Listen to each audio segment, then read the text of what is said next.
Sige, okay. All right.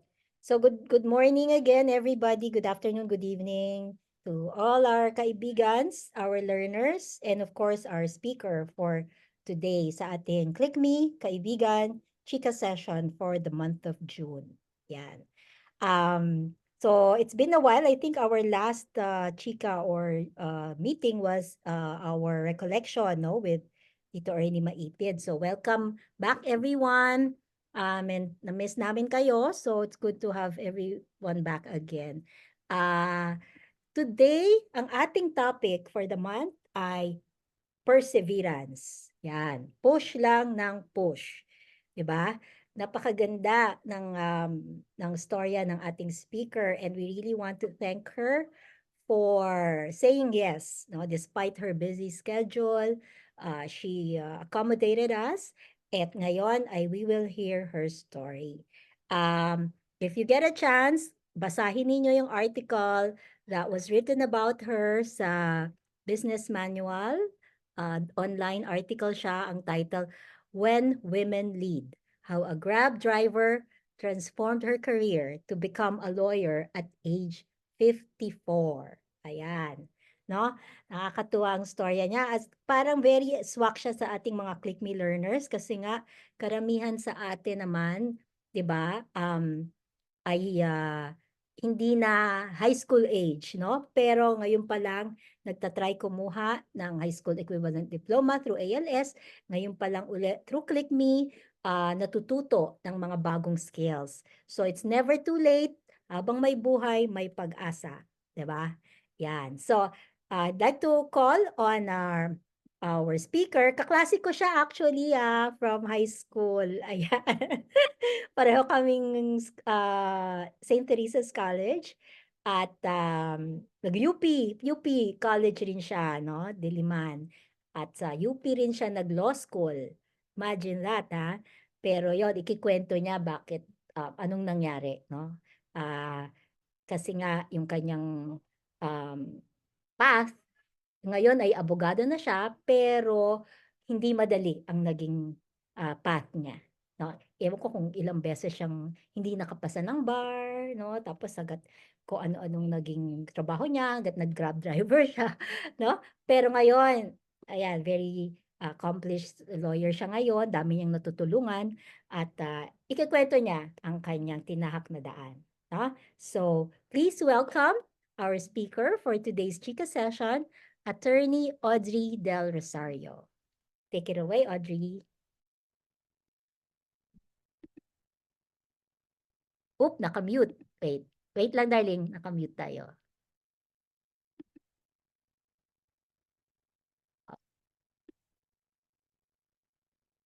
Nakamute pa rin Kanina nag-uusap na kami eh. Oh, ayan. Okay, I think it's good. Can you? It's good. Okay, can you hear me now?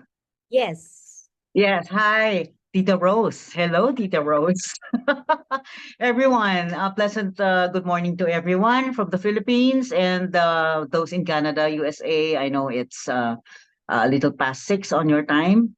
Magandang umaga, mga kaibigan, mga learners na mga naririnig ko at mga kaibigan ko din sa totoong buhay. I'd like to share my journey on ano yung pinagdaanan ko talaga from the very start. I finished school in St. Teresa's College. Ayan, classmate ko nga si Tita Rose, as you may call her. Sorry. Nakikitita ako. Kasi tingnan niyo naman ang itsura namin ni Rose, di ba? Parang mukhang tita kita, ganon. Anyway, do not mind the background. This is the only background that I have for Zoom. Okay naman ang high school ko. I was just a normal na nag-aaral but my focus was really enjoying grade school, high school life. I was active sa mga sports, anything related to sports, singing, performance, and all that. Mas Wait, na-enjoy ko. basketball player ka, di ba? Star player yan. Parang LeBron James natin yan. Nung payat-payat pa ako, ewan ko napabayaan sa kusina ba. So, college, it wasn't that easy, I'll be honest. I did not pass the UP entrance exam. Okay, so I studied dentistry sa UE. and really made it good in my grades kasi mahilig ako sa math. Ang math ko na naswertehan ko. Talagang maganda yung grades ko and my average. And I heard we could transfer to UP if you garner at least a 1.75 average. Kaya 1.6 ang average ko noon. Kaya sabi ko, ay, lipat na lang ako. It's a better school and I decided na dentistry was not for me. So dun pa lang, I know that I have difficulties or challenges when it comes to taking exams. So parang, ay, hindi tayo, hindi tayo swak. Anyway, life was good. In college, I finished mass communication. So, pinagpala din at I graduated cum laude. So, ang nangyari, take na naman ako ng UP Law exam. Law aptitude exam ang tawag doon para matanggap ka. Di na naman ako pumasa. So I studied in San Beda for 2 weeks. Napag-alaman ko, Audrey, kapag cum laude graduate ka, pwede ka pa na pumasok sa UP.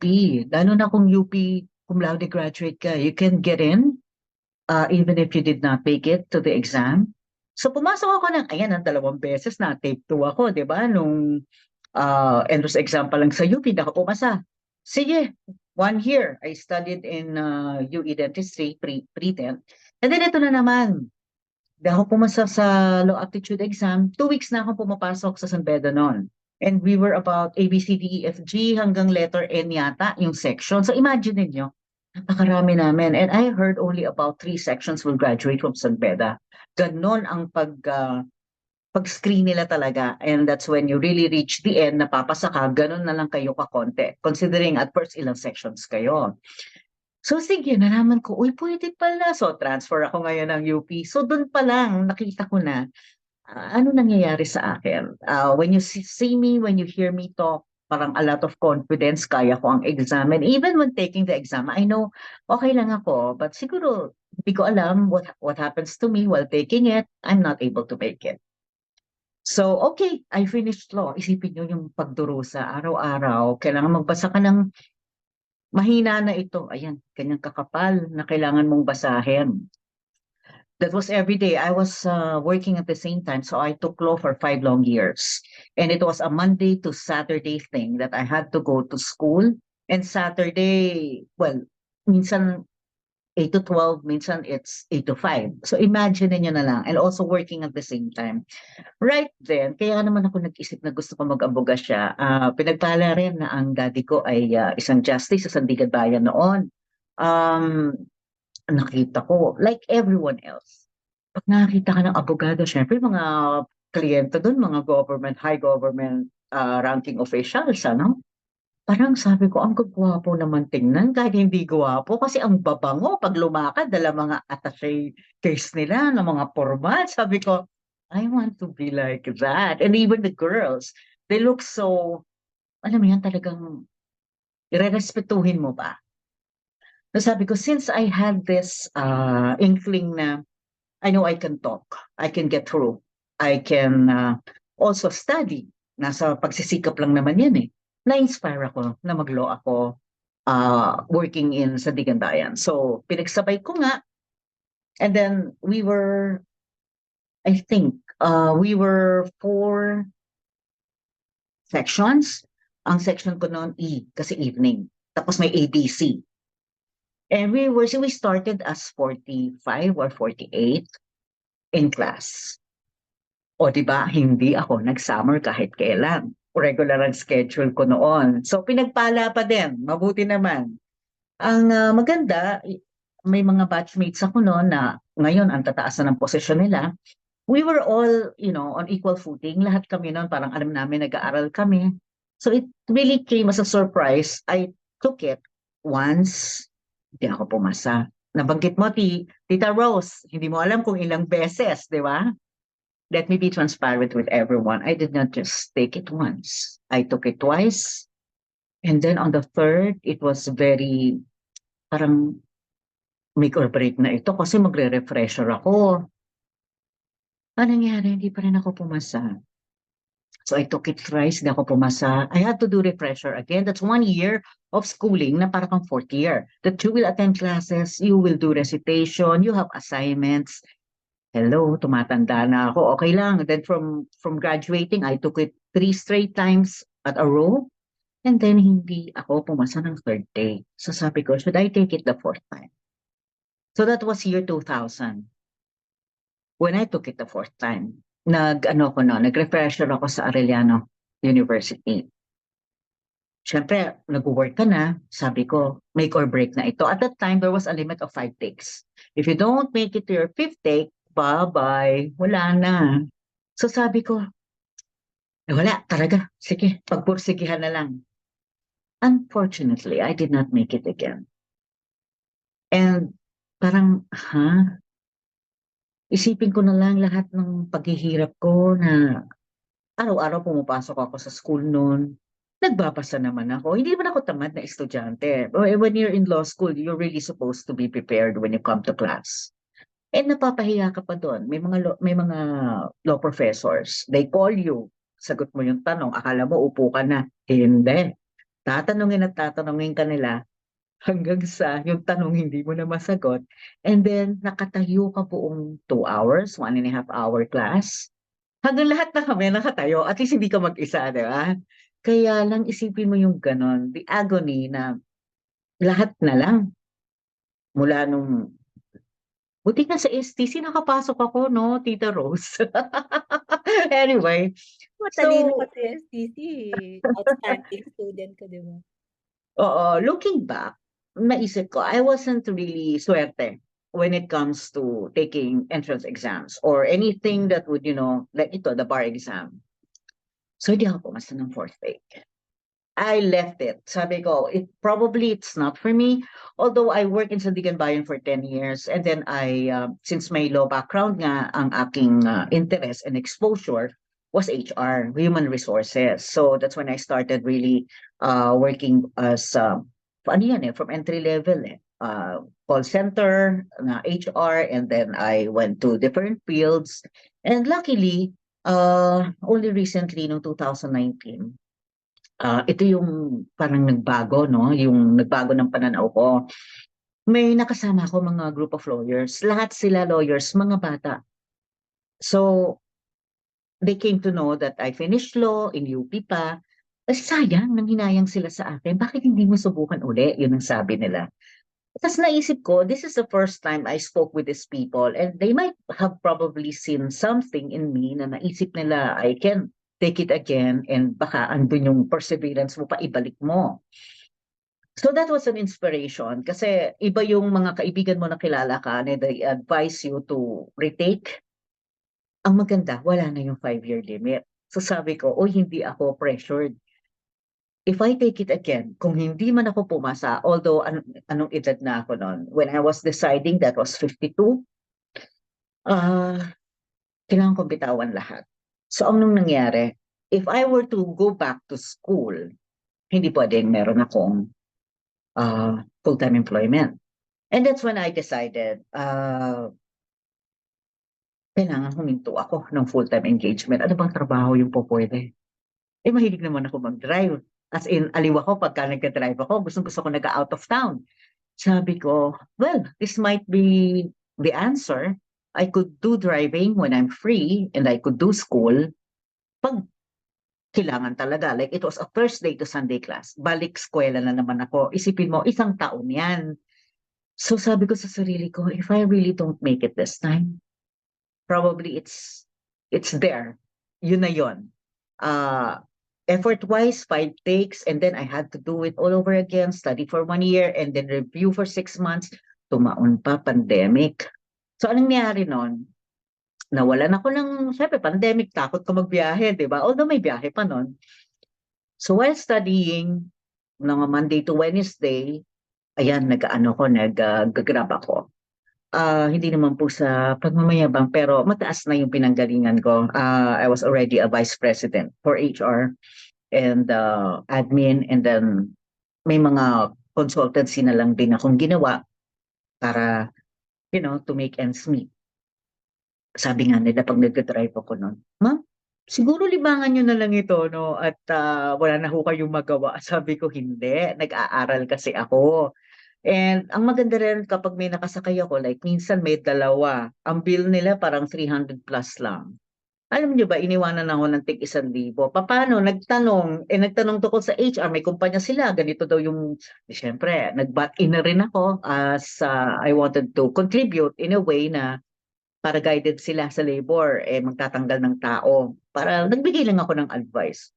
Tapos nung binigay sa akin yung 1,000, susuklian ko, sabi, ay hindi na, kung nag-consult kami ng lawyer sa haba ng biyahe natin, mas malaki pa ginastos ko eh. So mga two instances yan, and then maganda rin naman yung exposure kasi you get to be with you get to talk to different types of people, mga CEOs, may mga iba naman na pamilya, masaya, ganyan. So it was an experience, a very humbling experience para sa akin. And then sa personality ko kasi is, I don't mind talking to mataas na tao o hindi man masyadong pinalad sa trabaho o sa buhay. Pare-pareho ang trato ko sa lahat. Iisa lang yan. Maganda, you get to the bottom of things at magawa kung ano man ang kailangan pag-usapan. So I took it when? After pandemic? No, during the pandemic. So ang nangyari? Tapos na ako ng 1 year. Ang dami naming assignment. Sobra, as in, papasummarize sa amin ang pagkakapal-kapal na mga cases. Gawan mo ng digest, ang tawag yan. Diyan, digest, case digest. Siguro dahil isa na rin ako sa maraming experience sa tao as HR, yung mga classmates ko noon, I took my refresher naman sa New Era, which is a good school for review kasi para siyang UP. Puro puno, and then bago pa yung building, parang ospital. Kahit hindi ka iglesia, pwede ka doon. Akala ko nga kailangan ko magdamit. Ay, hindi na ako doon mag-aaral. Kasi di ba pag uma-attend sila ng simba, naka-dress. Hindi ko kaya mag-dress. Anyway, kanya-kanyang preference lang yan. So sabi ko, ay, mabuti pala, hindi kailangan mag-dress, di ba? Come as you are. Ang ganda ng school kasi malinis. Mukhang ospital, hindi ka pwedeng magkalat. Pag nagkalat ka, pulutin mo, mahihiya ka kasi napakalinis. So it was a good environment I was in. Okay naman, and yung mga classmates ko, siguro nakita ang daldal ko, and matagal na rin kasi sa work. So I really helped them out. I was the president of our class. And talagang united kami. Pag may assignment, napakaraming kailangan matapos. Kinakailangan matapos lahat yon. So, paano? O di eto kami, nasa group chat kami. O sino magte-take ng case na to? O ito, o from page 1 to 10, sinong magda-digest? Mga ganon. It was a good working experience for our class. And imagine, ilan kami nun? Mga ganon din, mga 50 plus kami. And yun nga, kinakailangan matapos namin yun. The thing is, nagka-pandemic. So nag-review ako for 6 months after the refresher class. Only to find out walang bar exam noon. So na-move ang date ng bar exam. Ang nangyari, hindi na valid yung 6 months of review. Aral na naman, enroll na naman, gastos na naman. At kung mag-aaral ako, di na naman ako makakapag-work full-time talaga. So isipin nyo, lahat ng savings ko, nawala na. Parang liit ng savings ko kung iisipin. Hindi, kasi everything has to be, gastos mo, wala kang work, pandemic, di ka ba biyahe, gusto mo magkasakit, wag na, di ba? Mas malaking gastos. So I took it again. Another review class for another 6 months. Pero alam niyo, sobra. Talagang tinutukan ko. Talagang araw-araw na meron kaming class, nakikinig ako. Talagang wala akong mga kaibigan muna or, just for once a week, ganun lang, kikita.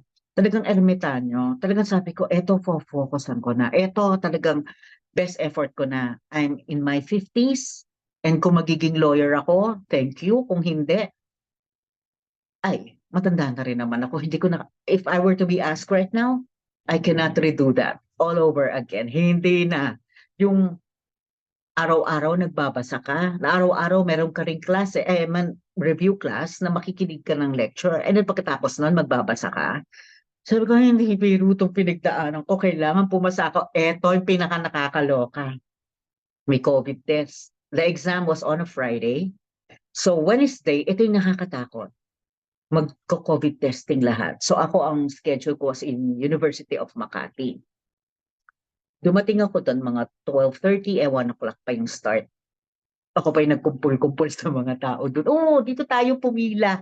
O yan, tas may pinauna ako, ganyan. I was second to take it. Ang results to parang 30 minutes, ganun lang ka-expect. So 1 o'clock we started. Andun kami sa quadrangle nila. Dami namin. Tama bang 1 o'clock, nakita ko yung mga nasa likod ko ng mga first 30 to 40 COVID testing people na magbabar, nag-alisan. Nakita ko pa yung batchmate ko doon. Oo, dali. Oh, dumating ako, parang 2 o'clock na. Eh, ba't nandito ka pa? Sabi ko, naku, ano ba to? COVID positive pa ako. Kasi kung COVID positive ka, hindi ka makakapag-exam. Eh, ilang taon? More than 2 years ko tong tinrabaho, only to find out. So yung stress nun, kasi alam nyo, lahat na talaga ng dasal na pwede kong gawin, tapos nanlalamig na ako, tapos alam mo yun, you're on your own, lahat naman kayo, puro mag-isa, naiiyak na ako, 2 o'clock na. Wala pa rin yung results ko, sabi ko. Ganito yun eh, lalapit ka, makikita mo naman yung papel mo na nasa table. So, I don't know, ano pa, meron bang X dyan? Ano bang marka if you're COVID positive or may check ba yan? Natawag ako finally 2:30. Ang naiwan, parang mga 4 na lang kami. 2:30. Siyempre parang nanghihina ka na maglakad papunta dun sa table kung saan kang tatawagin at kakausapin. Talagang lahat na ng dasal. And then I was negative. Kaya nagtagal ng 2:30 kasi they had to have it recheck and recheck and recheck. Eh paano naman, prior to that, may binili kong gamot eh na para talagang malinis yung ilong mo.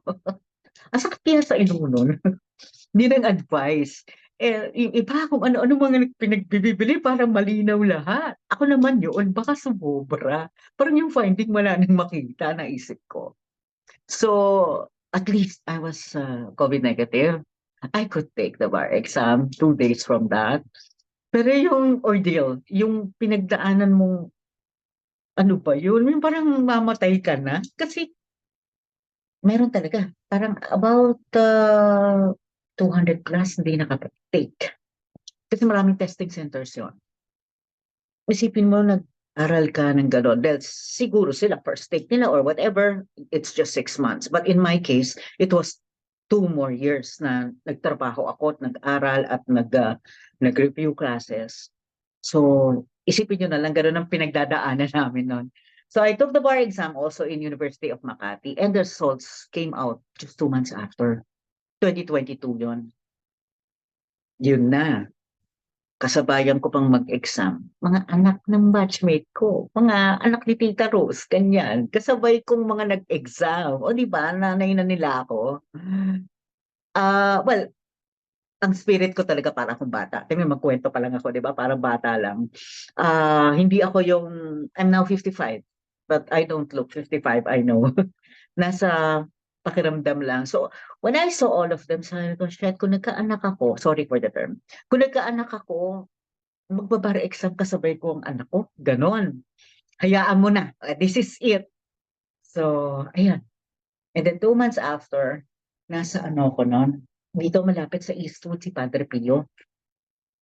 Ewan ko ba nung panahon yun, sinasabi nila palabas na. And there were a lot of bar takers who were there also na nagdadasal. Yung pakiramdam ko nun, yung dasal ko was ibang klase. Alam mo yung parang nanunuot sa loob.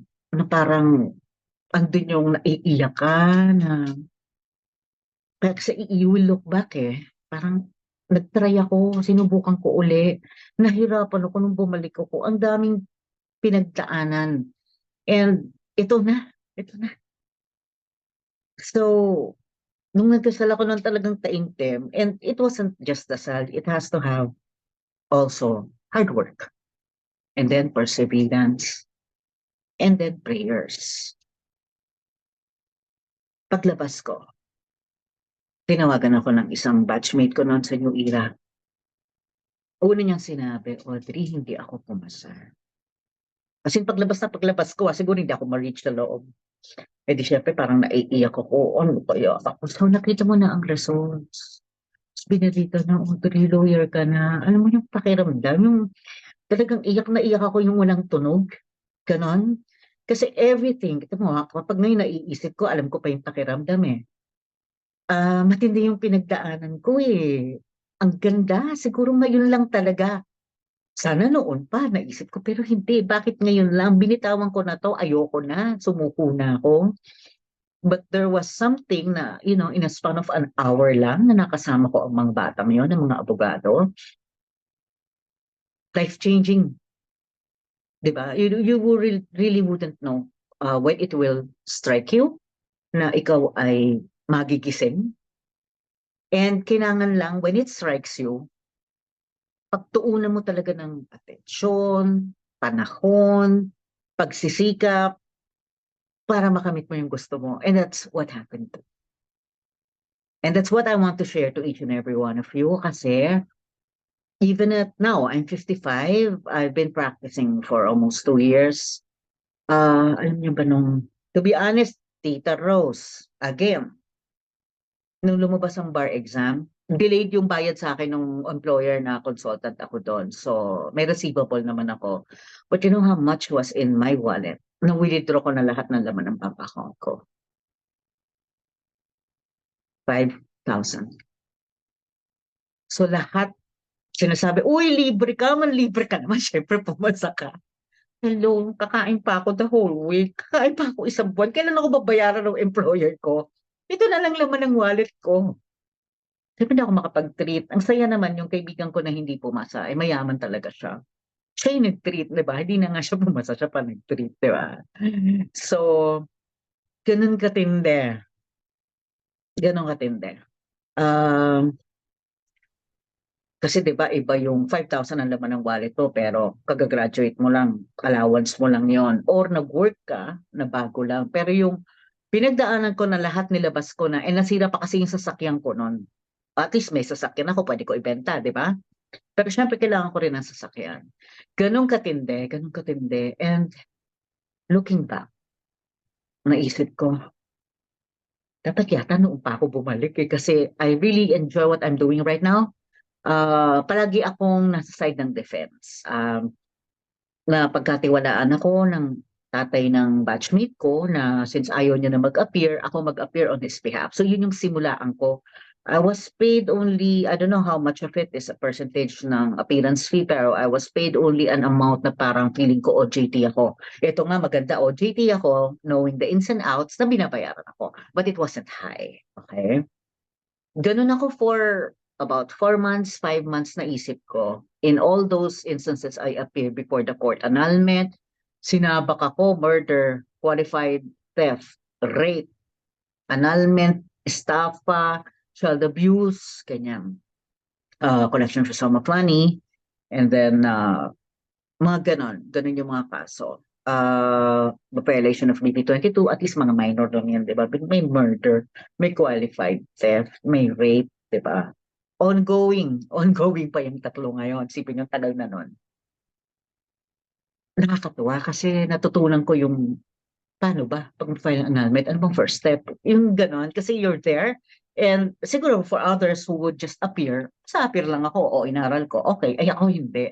Aalamin ko lahat yan para when I, gain all the experience I need, I can do it on my own. I am already 55 now and ang hirap na mag-e-employer pa ako. Everyday papasok ako, di ba? So, lakas loob. Kwento-kwento lang, ganyan. Napagkatiwalaan ako sa isang kaso. Case decided by the Supreme Court. It's a labor case. Decided na siya 4.5 million ang awarded sa 3 employees.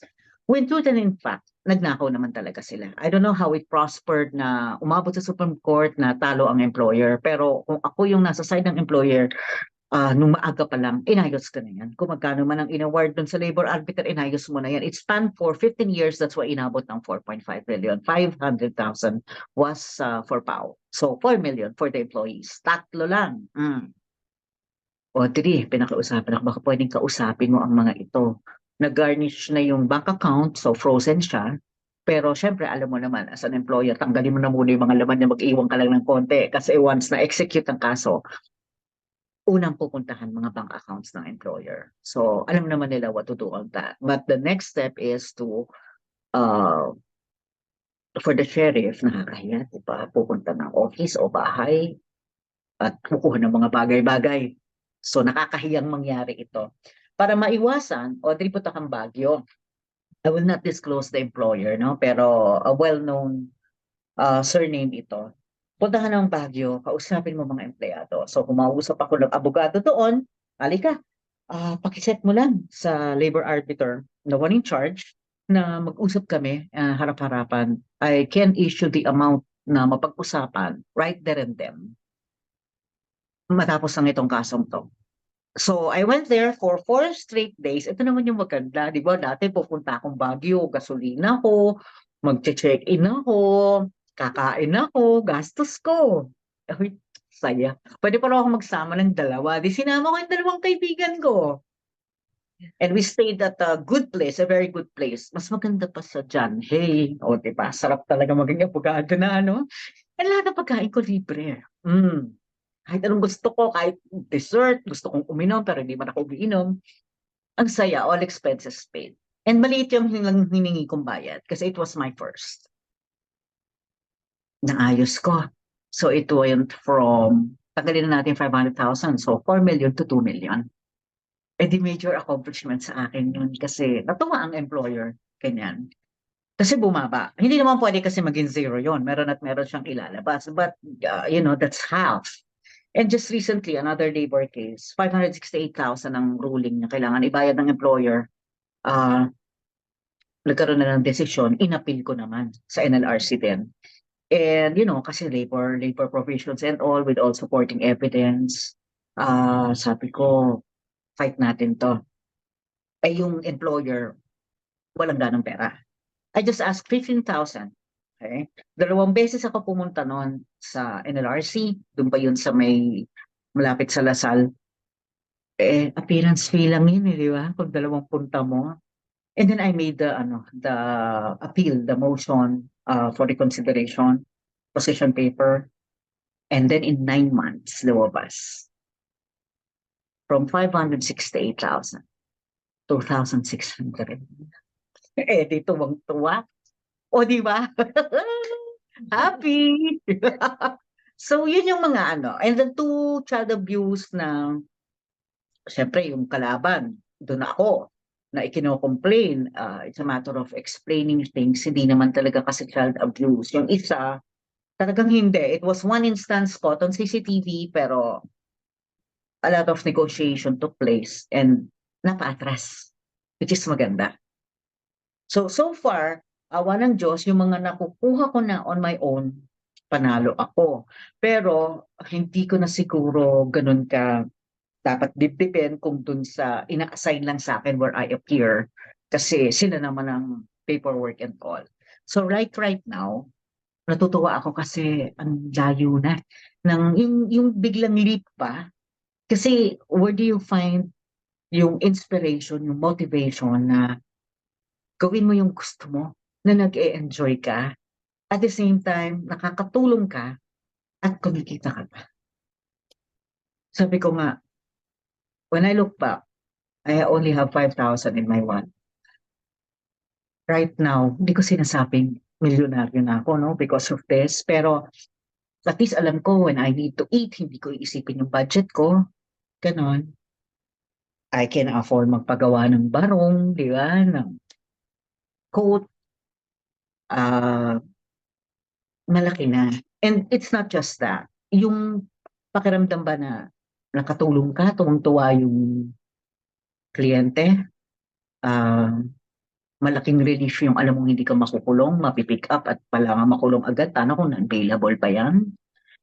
Yung ganun pakiramdam. Tapos when you really love what you're doing, kahit wala pang bayad yan or kahit minsan argabyado ka pa, basta nandun yung gusto ko nang ginagawa ko eh. So bonus na yung nanalo tayo, bonus na yung nakatipid tayo, ganyan. It's all a matter of when it strikes you na magising ka, you really have to act on it.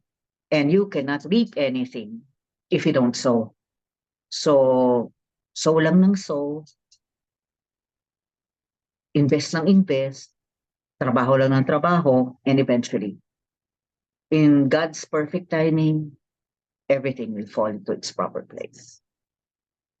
That's it! Amen. Oh my God. Oh, nakita mo yung message ni Abdel. Napaka-inspiring daw. Ayan. Thank you, Attorney Audrey Del Rosario. Grabe. Nakakatuwa ang kanyang naging journey. At yung pagkikwento niya, no? Nakakaaliw. Talagang detalyado na really adds the napakaganda. Ayan, sabi nga ni Kathleen. So, just to summarize, no, bago tayo mag-breakout rooms, nakita natin, no, yung kwento ni Audrey, ang failure is the father of success, no? Kahit na lagpak siya, 5 beses siyang nag-take, yung pinagdaanan niya, Diyos ko, grabe, ganun pala yun. I didn't know, ganun yung mga ano mo, Audrey, no? I guess sa ibang tao, would probably have just given up, no? Kasi ang hirap, no? Tapos imagine 2,000 yung last mong exam tapos nag-take ka uli 20 years later. COVID pa. Oh my God. Tapos yung pera, yung aral, yung gastos, hindi ka sumuko. So, napakagandang lesson yon sa atin lahat, ano? Ganun talaga, I'm sure baka ibang learners natin, meron ding issue ng ganun, yung pag nagte-test na may mental block, kahit alam na alam mo yung subject, you still fail, no? May mga ganun eh. So, I mean, Audrey's story tells us, just keep going, no? Dahil na-overcome yan. And she's a perfect example of that, no? Another lesson that we got from her, yung sinabi niya ngang, when it strikes you, tanim lang, sow lang, magtanim, no? Ating mga learners, dumating na kayo dyan, nag-strike sa inyo yung, ito yung kailangan kong gawin, no? 2 years ago, when you signed up with ClickMe, yun yung moment nyo eh. It nag-strike sa inyo. Ngayon, nagtatanim na kayo. So, ang sinabi ni Attorney Audrey, focus lang. Pagtuunan ng pagsisikap, ng oras, no? So, yun, nakita natin sa kanya. And don't give up, no? At susunod yung age is not a hindrance, no? 54 years old. Again, somebody else with weaker hearts would have given up, no? Either nahihiya or ayaw na or pagod na or iba na lang gagawin ko, hindi yan para sa akin, no? But not her. No, she didn't let her age be a hindrance in pursuing her dreams. At ganun din, nakikita natin ngayon yun sa ating mga learners sa ClickMe. Kahit na hindi na kayo 16, 18, 20, no? Past age na kayo ng high school, wala, andyan pa rin kayo. At tinutuloy nyo ang inyong pangarap. So, very good. Tuloy lang natin yan. Nakaka-inspire yan. At ang huli, I'm sure marami pa iba, no? Pero ni-recap ko lang yung aking, yung purpose niya sa buhay, no? Passionate siya sa ginagawa niya ngayon. Nakita naman natin, proud na proud siya sa mga kaso niya, ang mga natutulungan niya, no? And I know some of you learners, nangyayari na yun ngayon, but yung iba hindi pa. But yan ang katutuunan when you pursue your purpose in life. Yung ating session, last 2 sessions ng Life Skills Click Me, Makahulugang Buhay, ang session 8, at session 9 ay Pagmamahal sa Bayan. Napakaganda ng sessions na ito na hinahanda namin para sa inyo. At ayan, yan na yan, no? Na parang kung ano ang dahilan na nilikha kayo ng Diyos, what God created us for, you will find it, you have found it, and so it's up to us to really make the most of it and pursue our God-given mission. At itong Click Me ay tumutulong sa inyo para magawa yon. So, ayan. So with that, I would like to call on Ate Mara, no, sa ating mga breakout rooms. I want to welcome, I saw Emmer, Brother Emmer, Kuya Emmer Gingon. So, we will have breakout rooms. Mara will explain. Audrey will stay on to take on a breakout room. Naku, baka lahat gusto kay Audrey. Anyway, random. Random ang ating mga groupings, no? But yung mga kaibigans natin will facilitate also, and our facilitators. Kuya Emmer will stay on for the matitira, no? Mar, Yes please. po. Okay, yeah.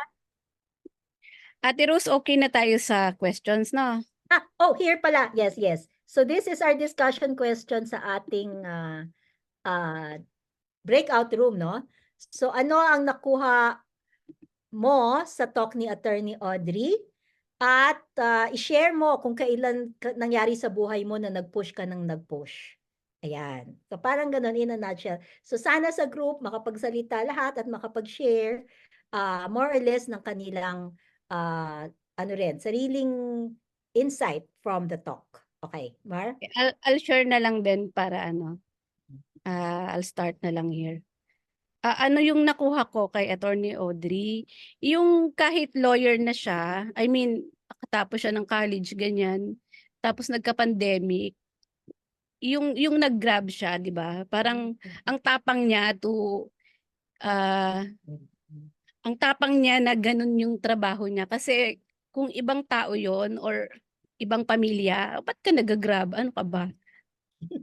Tapos ka ng college, nag-grab ka lang. Kasi iba-iba kasi yung tingin pag nagda-driver lang. Pero ngayon pero yun yung dapat ibahin natin yung mindset.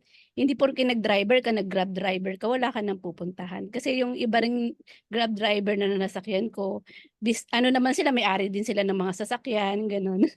So yun yung ang tapang niya doon para i-push pa rin yung gawin yung pagiging grab driver. Tapos ano yung ginawa ko na nag-push ako. Siguro nung college ako, sobrang hirap talaga. Ang iniisip ko na lang, next year 3 years na lang, next year 2 years na lang, next year 1 year na lang, tatapusin ko to. Pupush ko talaga tong study ko kasi alam ko para sa akin ito. Yung ganun. Kahit papasok ako, pamasahe ko lang. Kulang pa yung pamasahe ko. Pag kulang yung pamasahe ko, tatabi ako sa driver. Kuya, kulang ng piso, ganun. Ang gagawin ko, akong taga-abot ng pamasahe para makapasok ako, mga gano'n. Yung struggles talaga, yung hirap ng buhay, hindi yan yung magpapahinto sa atin. Naalala ko si Ate Rose, sabi niya, ang magpapa-down lang ng sarili mo, ikaw lang talaga, hindi ibang tao. At kung sino ang magpapaangat din ng sarili mo, ikaw lang din, hindi ang ibang tao. Kaya tayo learners, yun lang, tuloy-tuloy lang talaga sa buhay, push lang talaga. Okay, open ko na ang rooms. Okay. So we'll be Mag-join kayo learners yeah.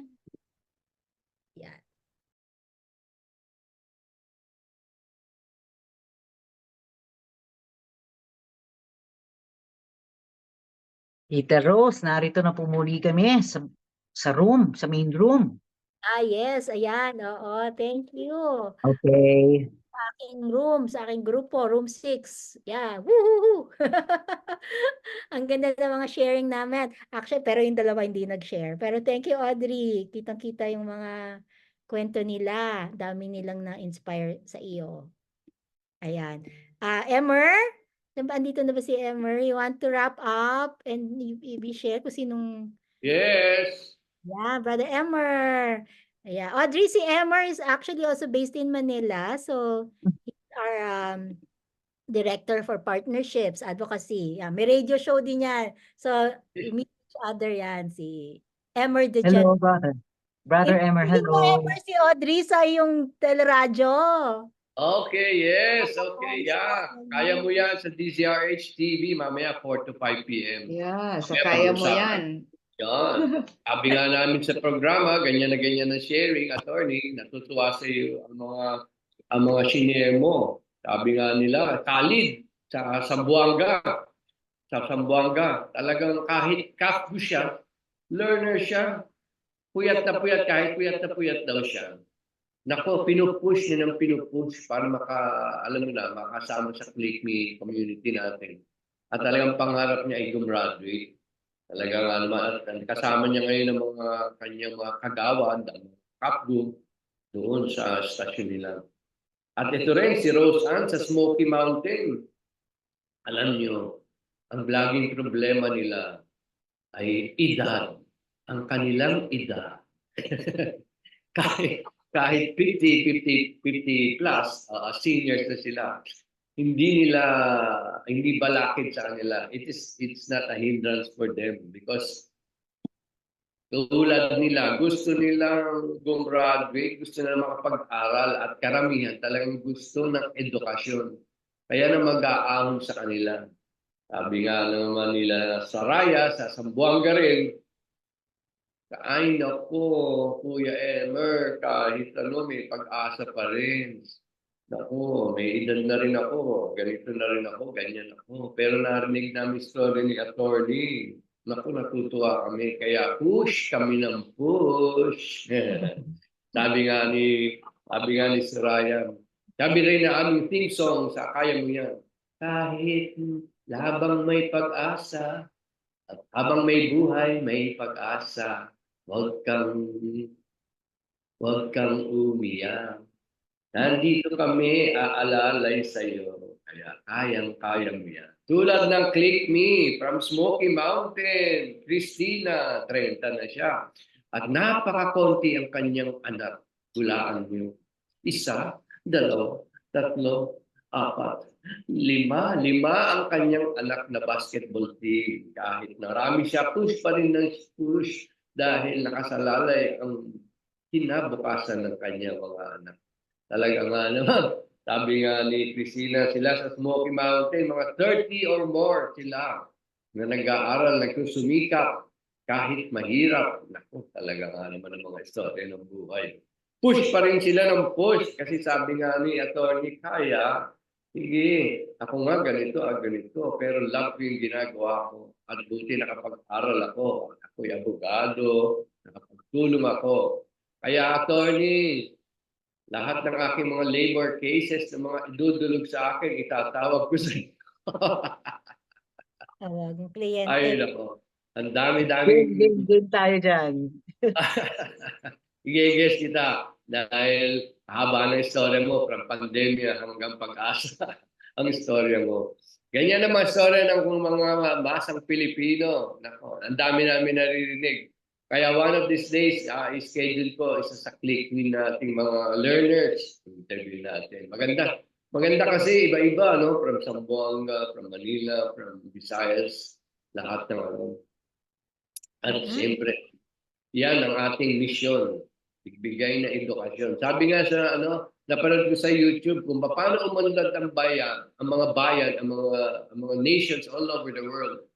It's education. Hindi mo pwedeng iangat ang bayan mo kung ang mga citizens mo ay walang masyadong pinag-aralan. At ngayon, maghahanda tayo sa mga digital skills dahil iba na ang panahon ngayon. Naku, napunta yung mga kaibigan ko sa Japan. Ang mga nagtuturo at ang mga nag-aabot ng pagkain ay mga robots. Kaya iwan, pag-aralan natin. Naku, dami nating alam. Kaya, papasalamat tayo si Ate Rose at lahat ng Click Me, Mara, and everybody. Uy, naku, nandiyan si Melissa. Ang ating Santa Fe. Maganda yung ginawa mo Kuya Ever, nag-share mo yung nag-share ng mga learners mo. Baka may mga ibang kaibigans there or FASIs who want to also share from their book. Just kind of like summarizing, no?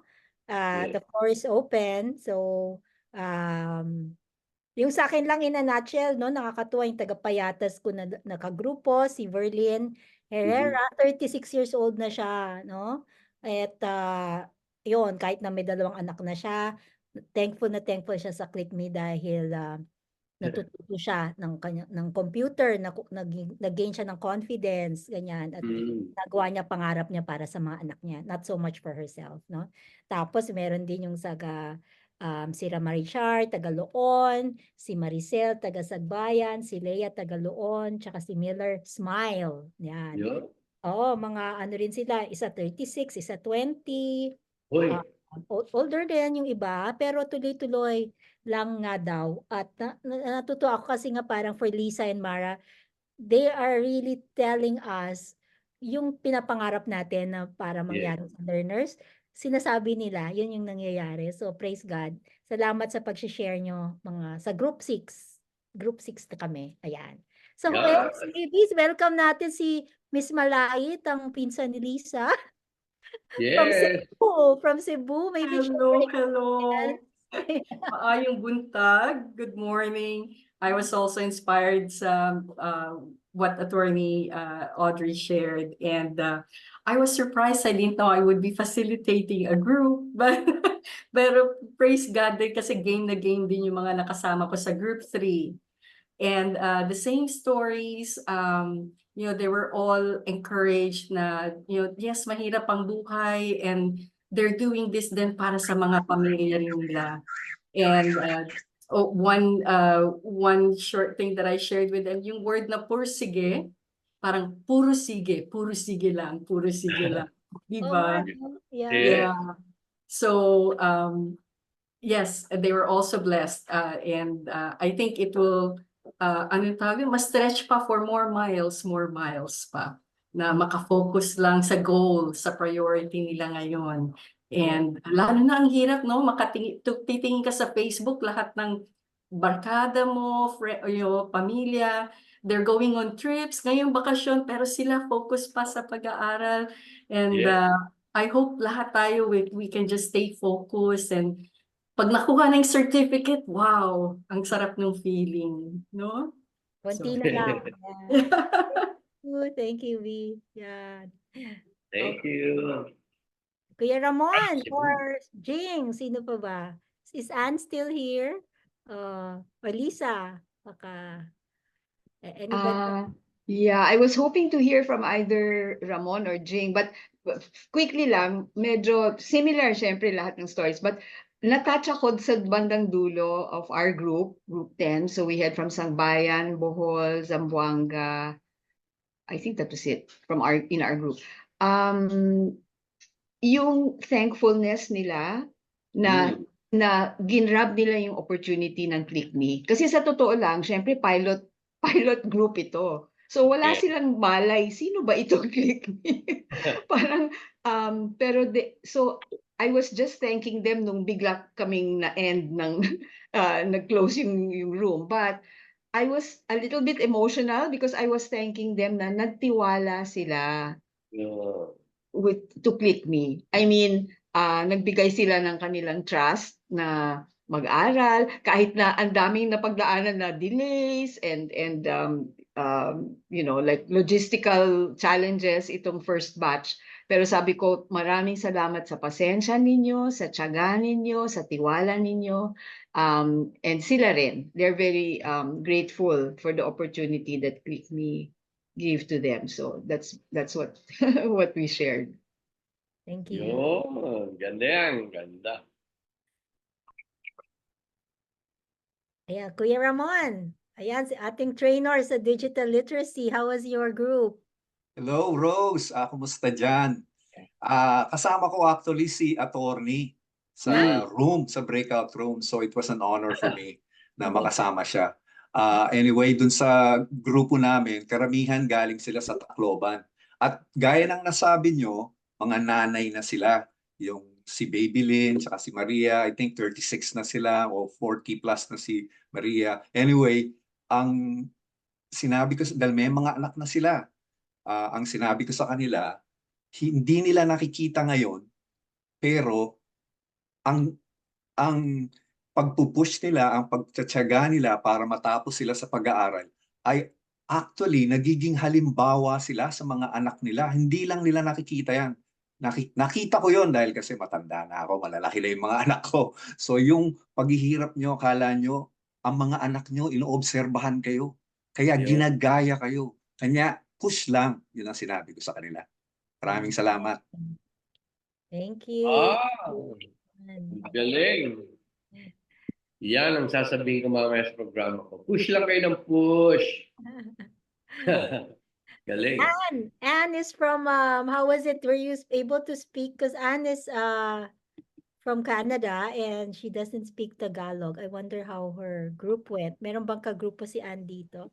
Or baka ano na siya. Anyway, Jing, and maybe Audrey, any words, or Jing or Audrey, before Emmer closes our session? For me, can you hear me? Yes. So, walo kami yata plus me sa group, but most of them, they're quiet or maybe signal issues. Pero si Eileen, she was able to share, and then si Jenilyn from Sagbayan. So sila, and so na-extend tuloy yung usap namin kasi but si Jenilyn, you know, she's emotional kasi gusto niya makakuha ng degree. But yun nga, she's working on certificates for sa ClickMe. And si Eileen din, and then medyo nag-usap kami about college. And then si Eileen din, nakuha na rin niya yung high school niya. She's also looking forward to getting certificates. And si Eileen medyo minention na, oh yeah, may mga friends kami na nagda-doubt, ClickMe, pero gusto niya i-prove sa kanila na, you know, na ClickMe is a good place. And shinare ko lang na hakbang lang forward all the time. You know, I know there's gonna be obstacles, small and big obstacles, but like yung kay Audrey, just continue to improve yourself, even in small ways or big, you know, skills, learning, just constantly learning. And then si Jenilyn, meron siyang anak, 2, and malalaki na sila. So she has more freedom. But yun nga, she can go to college kasi yung pera, yung tuition. But so for now, she's improving herself sa ClickMe. Thanks, Jean. Yes. I want to say hi, special shout out kay Jovi, ang Jovi. kahap sa Pandi. Ayan, no? Kasi si Jovi nakakatuwa. Asawa, yung partner niya, no? Ayan. Oo. Ayan. Hello. Oo, kasi may kapansanan si Jovi, pero talagang nung na-meet ko siya, yung speech impediment niya hindi naging hadlang sa kanyang pag-ano sa programa. And kumusta na yung barong business mo? Top student natin yan, di ba, Liz, sa digital marketing? Yeah, yes, sa digital marketing. Napaka-sipag niya. Ang Galing. Jovi. Okay. Sige. So, thank you. And that's, siguro go na tayo. We're closing na natin. No? Thank you, Mara, everybody. And nako, Attorney Audrey, thank you so much. Audrey, any final words? Oh, Yes. learner sa birthday ni Kuya Glenn. Onya. So, kung mag-greet nyo siya, hindi siya naka-join. Onya. Nasa labas siya, but you know, is a member of our team, important member of our team. So, kung mag-greet nyo siya sa Facebook or message, I'm sure he'll appreciate it. Yan. Okay, Audrey. Last words. Okay, last Thank you words. very much. Yeah.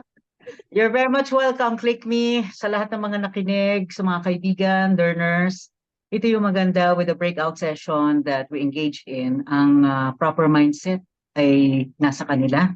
Naroon yung gratefulness, na andito ang ClickMe para tulungan sila. Nandun yung awareness na ito ang sitwasyon natin ngayon, pero nandun yung tamang approach ba sa awareness na hindi tayo dapat magdasal lang, kailangan kumilos tayo. Ipagpatuloy natin yun kasi yun lang naman talaga eh. Help yourself and, dasal, at the same time, magpursige. Kaya push lang ng push, mga kapatid, mga kaibigan. Magandang umaga, magandang gabi, magandang hapon. Maraming salamat sa inyo. Yay! Thank you. Palakpakan natin. Thanks. Text mo ng applause, Emer. Dapat lagi. Yeah. Woo! Dami. Woo! Okay. Yes. Maraming dasal. Magkano na tayo, magbigay tayo ng Thanksgiving na dasal bago tayo sabay-sabay naman tayong babalik muli next month ulit. In the name of the Father, the Son, and the Holy Spirit. Amen. Sa ating mga today, Sabado, the Feast of Immaculate Heart of Mary. Kahapon po, Sacred Heart of Jesus, ang puso. Talaga nga naman ang puso ng ating ina at ating ang ating mahal na Kristo. Nagbigay ng grasya, nagbigay sa atin ng gratefulness, ang awareness at lahat ng ating push at ating sipag, perseverance, ang tawag nila. Ay grasya po sa ating lahat yan. Ngayon po ay ilang araw, ilang buwan na tayo sa ClickMe, ilang taon na rin tayo nag-umpisa. May binayayaan tayo ng maraming biyaya. Dahil tayo ay nag-push ng nag-push. Tayo po ay tuloy na manalangin para sa ating, lalo-lalo na sa ating mga pamilya, para sa bayan, at siyempre sa ating kinabukasan. Lord, bless all of us, all of our learners, lahat ng volunteers, lahat ng ating facilitators, lahat ng mga ating mga advocates ng ClickMe. This ClickMe po ay isang blessing na talagang edukasyon ay para sa lahat. May ALS, may alternative learning system, ngunit tayo ngayon ay talagang mga pushing education, mga pusher po tayo ng mga education. Thank you, Lord, for this wonderful Sabado. Napakaganda nito. At bukas linggo, nagpapasalamat tayo mula from lahat ng komunidad, from Luzon, Visayas, and Mindanao that you are here with us. Tandaan natin habang may pag-asa, habang may buhay, may pag-asa because the Lord is here and God is good all the time at tayong lahat ay nagsama-sama para sa ating pamilya at tayong mga Pilipino ay talagang tayo ang ilaw ng Asia. Thank you, Lord, for all the things and all the blessings. For this, we ask you, Lord, Jesus, thank you, and the Holy Spirit, thank you once again, in the name of the Father, and the Son, and the Holy Spirit. Amen. Thank you. Thank you, Audrey. Salamat. Okay, thank you too. Bye. Yes, thank you, Bye. Audrey. Bye-bye. Okay, stay on please yung ating Life Skills 9 meeting. Lisa. Okay, same link pala to. Same thing na lang. Okay, Bye. okay. Okay, Thank bye you, Emmer. everybody. Thank you, Bettina. Thank you, Jing. Thank you, Ramon. Thank you, Mara. Thanks. Ay, Kuya Boogie, you're here. Yay. Hello. Okay. Okay. Stop recording.